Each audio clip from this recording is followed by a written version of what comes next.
నేను ఒక్కటే చెప్తా ఉన్నా, చంద్రబాబు నాయుడు చేసేటటువంటి అకృత్యాలని, దుష్ట రాజకీయాలని, ఆయన సెట్ చేసేటటువంటి అన్వారెంటెడ్ ప్రెసిడెంట్స్ ఏదైతే ఉన్నాయో ఇవన్నీ కూడా భావితరాలకి చేటు చేస్తాయి.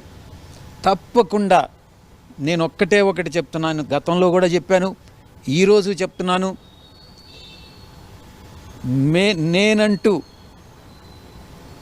తిరిగి రాజకీయ రంగ ప్రవేశం చేస్తున్నాను, మీడియాలో ఎంటర్ అవుతున్నాను. చంద్రబాబు నాయుడిని డెఫినెట్గా ఎండగట్టి తీరుతాను.